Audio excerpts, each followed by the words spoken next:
Dr. Watson, would you kindly close the door behind you so that we can limit the price of your carelessness to merely hours of work rather than days? My apologies, Mr. Holmes. I found myself rather taken aback. I saw tidier houses in war-torn Afghanistan. Are those my surgical needles? I ran out of tacks and the matter required immediate attention. Was that my supper?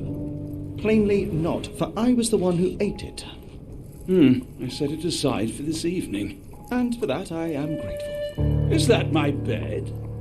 Watson, since you've proven yourself a master of observation, might I ask you to apply your skills to a more pertinent question? Namely, the whereabouts of today's newspapers. They are the key to everything. The newsboy is usually reliable. Medically speaking, I often find that the key to everything is good sleep. In a bed. Your papers are here, on the table.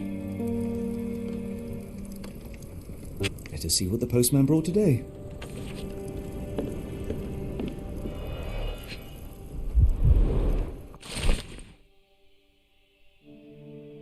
Local gossip, all of it uninteresting. Your order from Barnes' bookshop has arrived, Doctor. Barnes insists on delivering the books to our door, even though we could easily walk to his shop. That's good service. Another letter from Werner. I never reply, but they keep coming.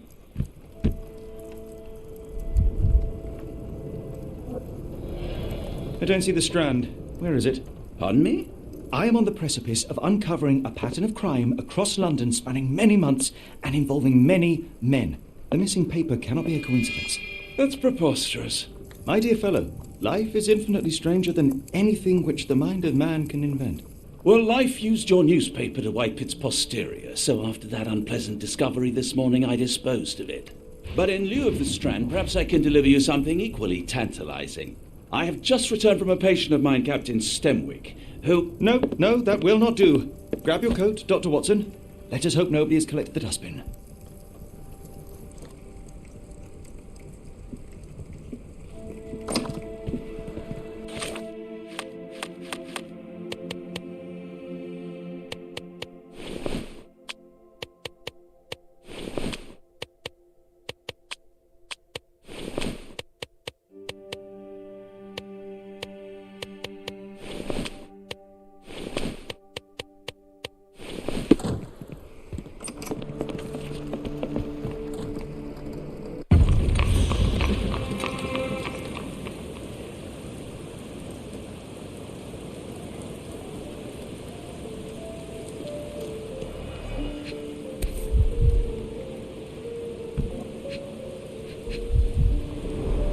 You were mistaken, Dr. Watson. The paper was indeed dirtied, but not how you implied. It's potting soil. See, Watson? The conspiracy is real. Someone tried to poison me. Poison? You? That's madness. Get the Strand. Get your copy of the Strand here. Sorry, Mr. Holmes. I just sold my last paper. Blast.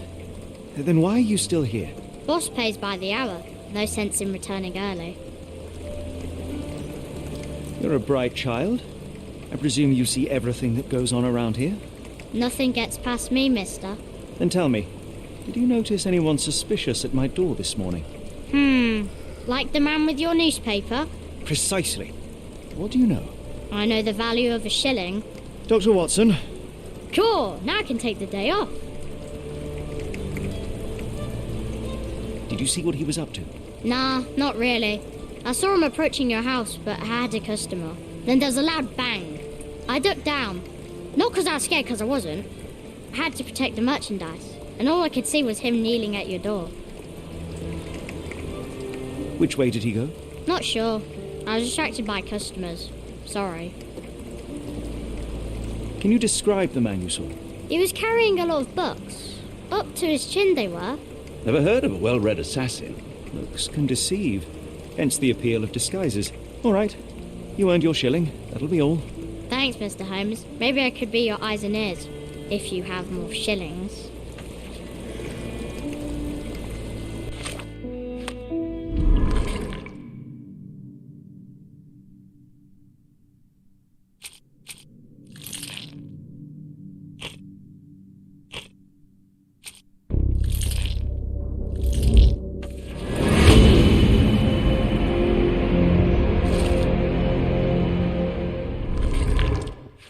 Come now, Mr. Holmes. Murder? Yes, Barnes has his quirks, but he also has his scruples. Not every pawn knows it's part of a game.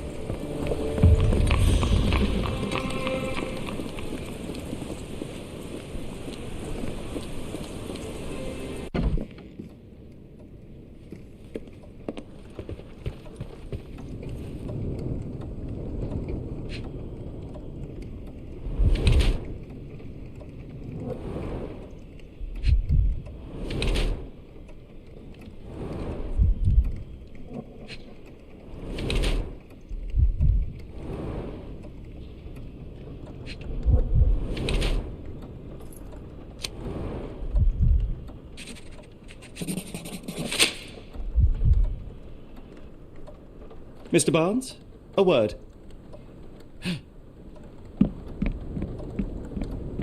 Oh, for goodness sake.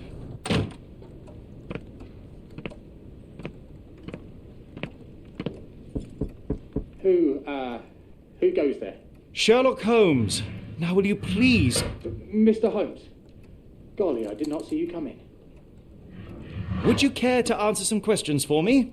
Well, I wish I could, but I am deep in the weeds with work. How about we reschedule in a month or two? Come now, Mr. Barnes. It will only take a moment. No, really deep in the weeds with important things. Well, help yourself to any book. Just take it and pay later. I trust you, Mr. Holmes. Barnes doesn't seem like himself. Why is he acting this way? You're asking the right questions, Doctor. Let's find a way to coax him out. The ladder is broken, recently, judging by the freshness of the wood.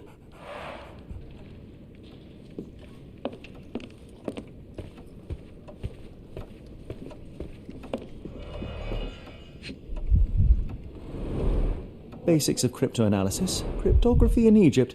It appears Barnes has an interesting hobby.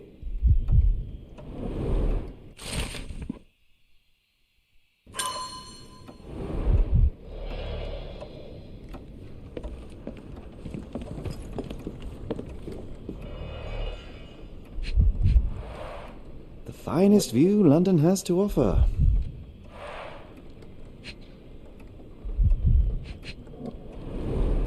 In the language of Mycroft's secret agents, it's a sign. Dried flowers are replaced when the job is done. I wonder who the recipient is. An improvised stand, but it does make the flowers more visible.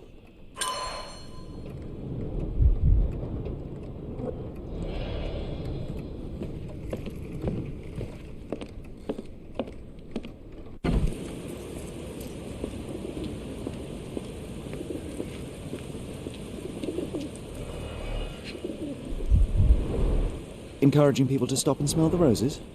Our national emblem. God save the It must Queen. take patience and care to produce a bloom so beautiful. I imagine so. Familiar spine? Is this what I found in my dustbin? The pot is damaged. The blow was severe, but softened by something. Anything tickle your fancy, Mr. Holmes?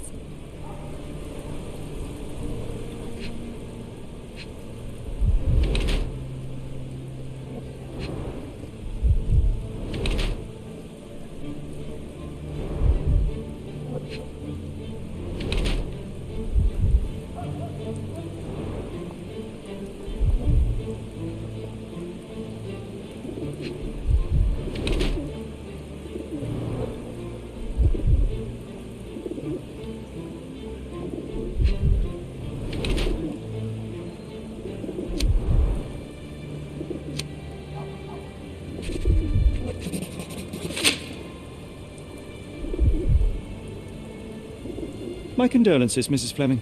Mr. Holmes? Your husband's death. You're clearly still in mourning. Oh, no. I loved him more than anything, of course, but that was some time ago now. Life goes on. A lesson we all learn, one way or another.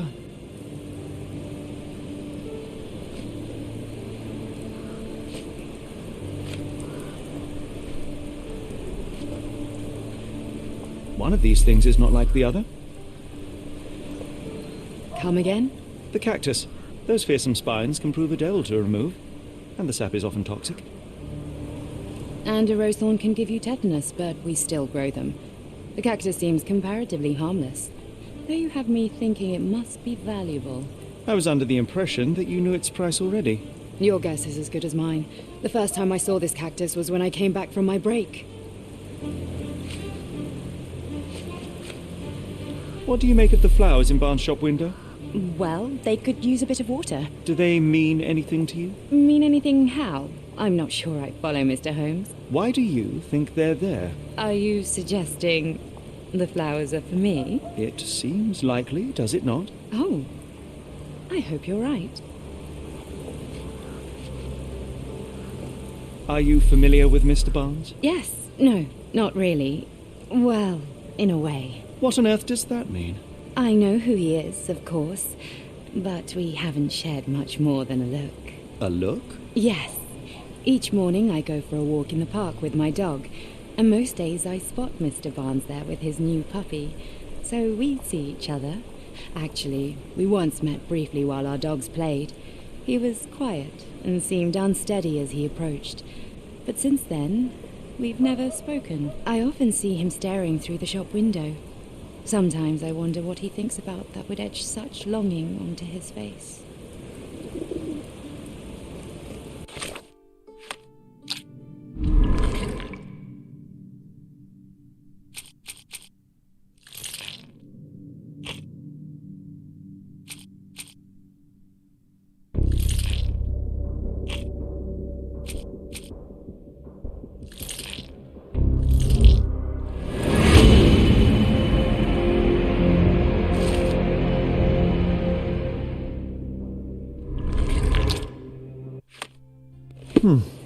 I think perhaps I have been chasing shadows. Do not despair, Mr. Holmes. Even the best of us make mistakes. We better tell Mr. Barnes what we've learned. Mr. Barnes, I know what you did, and I know why you did it. I'm sorry, Mr. Holmes. I can't hear you very well from behind the door. I couldn't read this morning's edition of The Strand because it was covered in soil and spines. I know you dropped a cactus on it and then fled. You ordered a cactus from the plant catalogue and then left it for Mrs. Flemming as a gift. You place flowers in the window to get her attention and wear high heels to appear taller and more desirable. You are her secret admirer.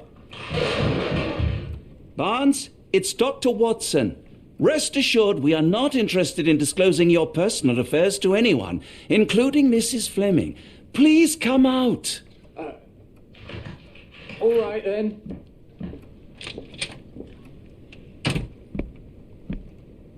So, you know what happened then? I was on my way back from the post office, having picked up the cactus and some books.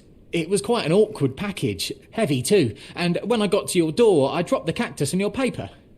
Forgive me. I needed that paper to prove a theory and prevent a crime. Your actions were rather disruptive. Your clumsiness carrying the post is matched only by the clumsiness of your romantic gesture. Oh, it's true. I am useless with this sort of thing. I'm not even sure if Mrs. Flemming noticed.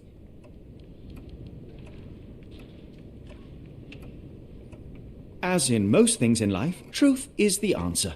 Cease with the abstruse signals and anonymous gifts, and simply talk to the woman. What is the worst that can happen? She rejects you, and you are freed from this endless purgatory. Yes, you are correct, of course. I do have a slight tendency to overthink things. Thank you. So, at last, we return to the matter of the paper. I'm investigating a string of burglaries. Did you perhaps read of any before the edition was spoiled? I don't recall, but you're welcome to read our copy for yourself. You had an issue of The Strand here all along? Well, Naturally. I am a bookseller. I have a subscription to every magazine and newspaper in London. So you ought to be familiar with the concept of burying the lead. Oh no, my apologies, Mr. Holmes. I'll make it up to you however I can. I am an expert on obscure languages and translation and Yes, okay. Just give me the paper. Come, Dr. Watson. Let us put this matter behind us. Farewell, Mr. Barnes. I hope to hear good news about you and Mrs. Flemming. Well, that was an utter waste of time. An assassination did seem rather unlikely. There was supposed to be another burglary. I was certain of it. Something you wish to say, Doctor? No. Well, only that you have a remarkable faculty for deduction and pattern recognition. And that perhaps, if ill-applied... I see things that are not there. Yes. It is London. There will always be burglaries. Doesn't have to mean anything. So it seems. Forgive me. Without something to occupy my mind, I turn into an entirely different animal. Which brings us back to my news from earlier. I think I have a case for you, a real one. Truly? Indeed. Though perhaps not as thrilling as your stories from Cordona. A patient of mine, Captain Stenwick, told me that his servant disappeared. I said I knew just the man to help. What do you say? Oh, Watson. Yes, I know it's not the most tantalizing mystery, nor the story to launch my writing career. But... it's brilliant. Let's go. Oh, good. Well, his house is nearby. Come.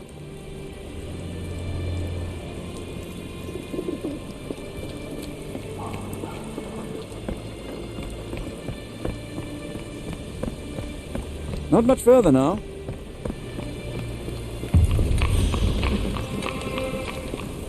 Is this lousy attitude of yours because of my altercation with Inspector Lockhart? Did he put you up to this? Sir, the inspector has nothing to do with it. I'm telling you the same thing I tell anyone seeking a missing person. Good day, gentlemen. Forgive the intrusion. Captain Stenwick, this is my colleague Sherlock Holmes, the consulting detective I told you about. At last, a professional. This useless officer refuses to do anything about Kimmy here, my missing servant. What was your name again? I shall be certain to inform your superiors. Sergeant Ruffles. And it's my superiors who made this decision, sir. Have there been other disappearances lately? Of course, here and there. But when life is tough and opportunity comes knocking, you can't blame those who answer.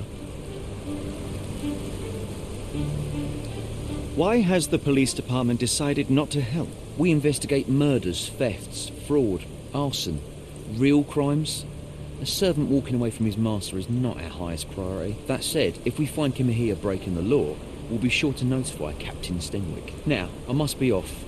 Best of luck in your search. You heard that, didn't you? The way that man spoke to me. I shall need your written testimony. Then we can lodge a complaint. Captain, perhaps Mr. Holmes' time is better spent learning about your servant, so that he may begin his investigation. Ah, yes. Quite right. Fire away. Tell me about Kimahia. He's foreign. A Maori. All the way from New Zealand. Biggest man you've ever seen. And as strong as two. Dark hair and fearsome tattoos. He doesn't speak a whit of English. Never bothered to learn. But I made do with pointing. I invested a lot of money in him, so he must be found. When did you last see your servant? Kimmy here normally brings me the morning papers, but yesterday I had to get them myself. He must have escaped the night before yesterday. May I see your servant's bedroom? His shack is in the garden. You can't miss it. Did you search the room? Of course, but only to check he wasn't lying dead inside. Everything seemed normal at a glance. Is there any reason Kimahia may have left? I should think not. He had all he could have wanted. Gainful employment, new clothes, and all the cabbage he could eat. Did Kimahia make off with anything of value? Heavens, no. I would have mentioned it to Sergeant Ruffles. Still, he must have fled with some money on his person. No. I kept his wages in my safe. For security. I take it this is the first time Kimahia has vanished? Undoubtedly. The man seemed terrified of the city. I think it was all the noise. He never left this estate. Should he cause any damage, I will bear the responsibility, for it was I who rescued him from savagery and brought him here to England in the first place. All right, Captain. I think I have enough to get started. We shall first take a look around the mansion.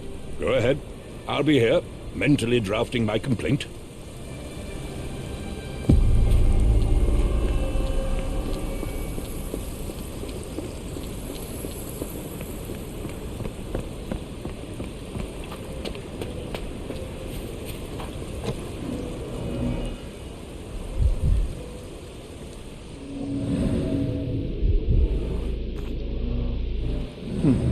Looks like a knee print. Chewing tobacco.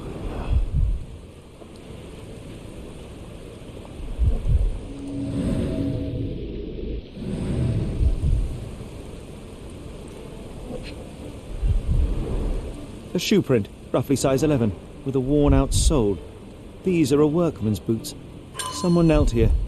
The amount of chewing tobacco suggests they were waiting a while. Amazing, Mr. Holmes. To read the ground like an open book. This lock is quite unusual. It appears that the key should be bent to the right.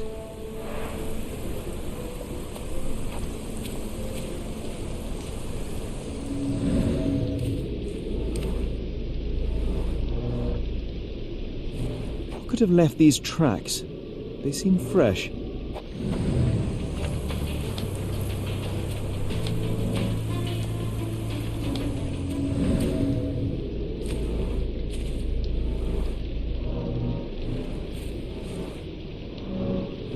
Someone moved a cart to this spot and then took it elsewhere. Can't see it anywhere in the garden.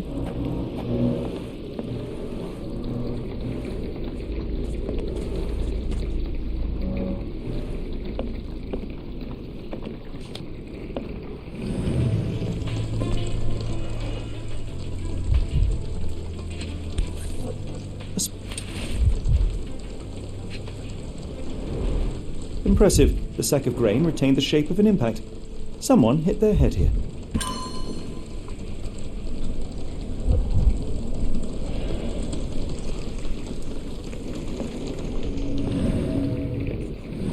Clothes made of Hessian.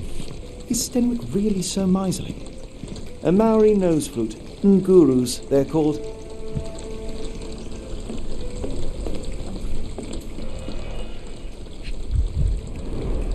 Button chops, the remains of a meal. A heavy chemical odour. Lend me your nose, Doctor.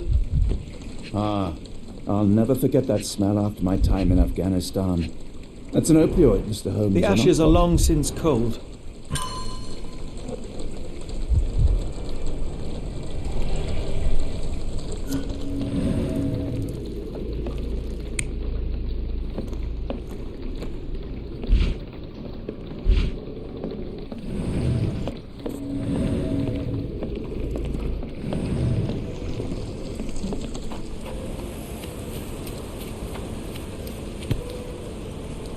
The rag reeks of smoke. Someone plugged the chimney.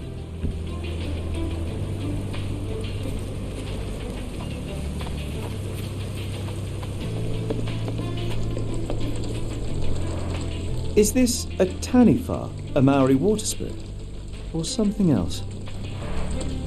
Either way, it's giving me chills.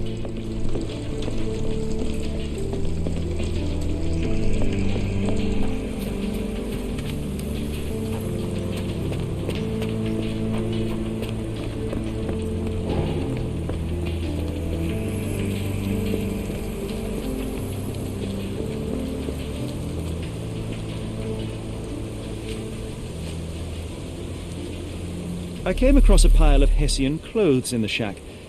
Are they Kimahia's? Yes. I had to give him something to clothe himself. He seemed unfazed by his bare skin, but I found it distracting. The door to your garden has an interesting lock. Yes, I have uncommon locks on every door of my mansion. It makes them harder to pick. Kimmy here and I both had a set of keys. I'll need to borrow them. No, you'll need to do what I tell you to do. Examine the garden. Where on earth are you going with this? Do you happen to know Kimahir's shoe size? I wouldn't have the foggiest. But I'm sure it was enormous. Not that it matters. He spent his life barefoot. Despite my best efforts, he simply did not take to shoes.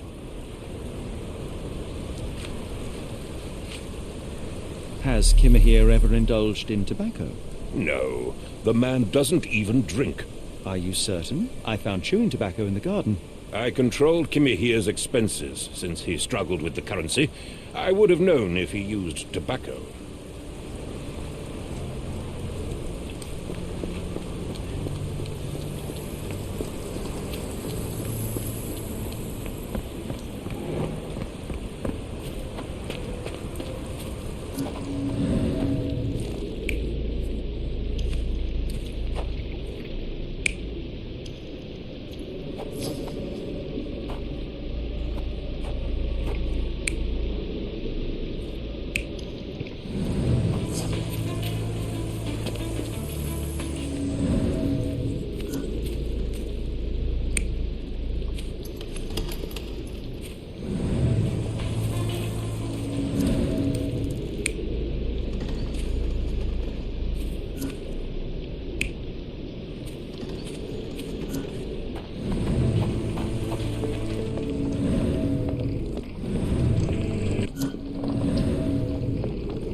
Clothes made of Hessian. Is Stenwick really so miserly?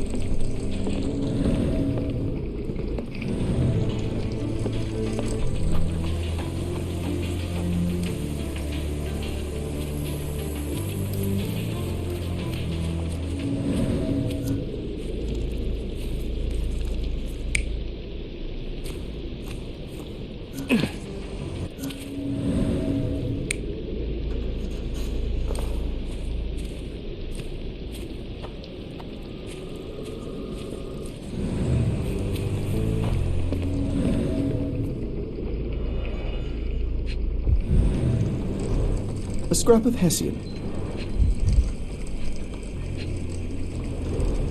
These were sturdy boxes. It would have required a serious blow to break them.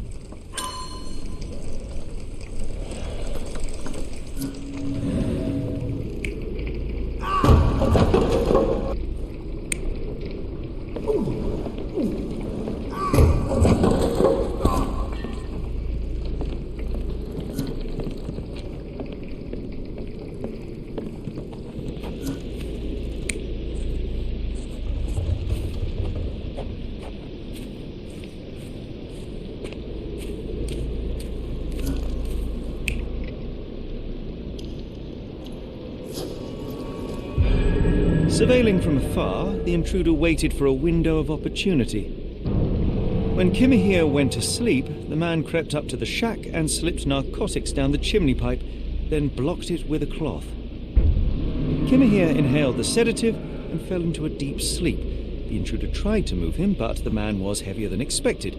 The intruder fell on the sack and dropped his spyglass. In order to transport the servant, he had to use the cart.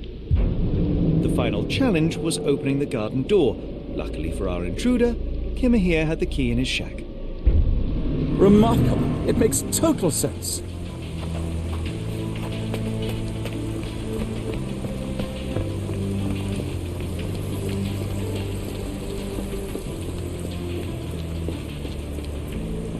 You'd best have found something by now, gentlemen. I fear that someone may have spied upon Kimahir, likely the owner of the spyglass I found earlier. It appears they were watching for some time, as there was an impressive amount of chewing tobacco on the ground. And your point? You said that you checked the shack earlier. Did you notice the cart tracks near it? Now, one ought to expect a servant to make regular use of such a thing. Indeed, I would have overlooked the detail were it not for the cart's absence. If, as you say, Kimahir never leaves your estate, then where did it go? I expect answers from you, Mr. Holmes, not questions. I found the residue of narcotics in Kimahir's brazier. There are several explanations, perhaps your servant's recreational interest, or an attempt at poisoning. Cut to the chase, Mr. Holmes. I won't keep you in suspense any longer, Captain. Kimahir was abducted by the owner of the spyglass. When your servant fell asleep, he slipped a narcotic into Kimahir's brazier to make him sleep even more soundly. In order to carry a man as large as Kimahir, the intruder stole the cart and rolled him right out of your garden. Now, hold on. All this simply to tell me what I already know? Why haven't you found him yet? I only arrived a moment ago. It is, frankly, incredible that I have already deduced so much. Every second you dawdle here, waiting for me to stroke your ego, is another second wasted. I'm not interested in the how, the why, or the who. I am only interested in recovering my investment. Spare me the claptrap, boy, and go and fetch my servant.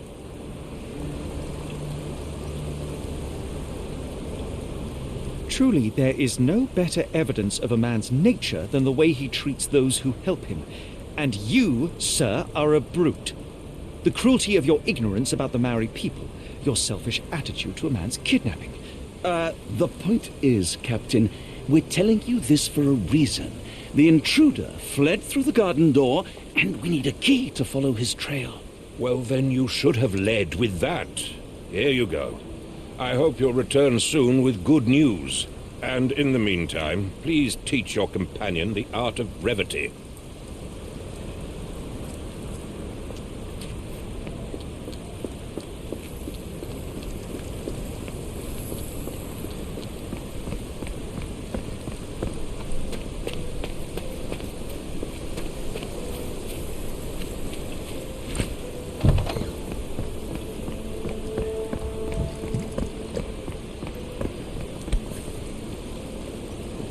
What does it say?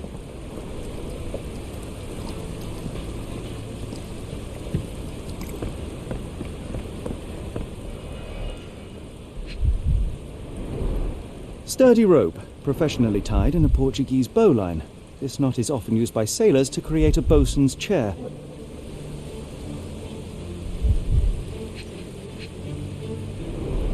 Wheels picked up grass along the way. Kimahir's cart, I gather.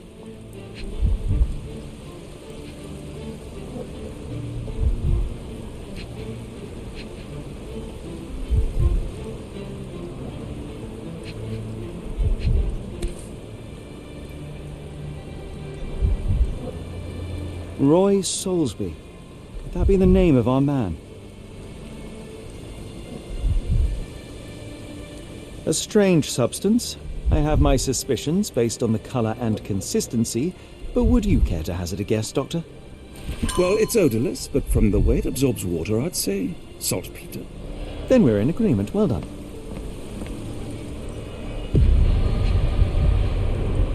A large pile of horse droppings.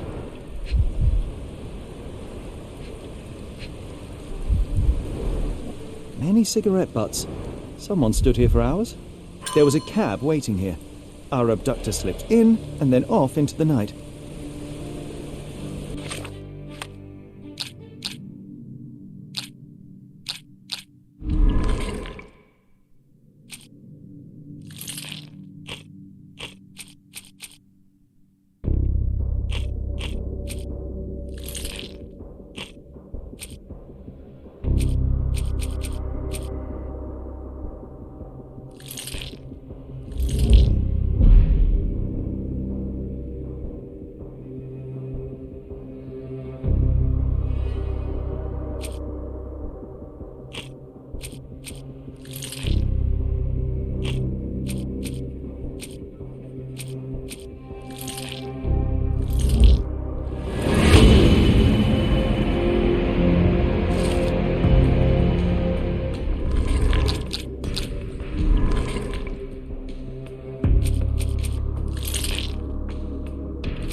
The strand proved not so useless after all.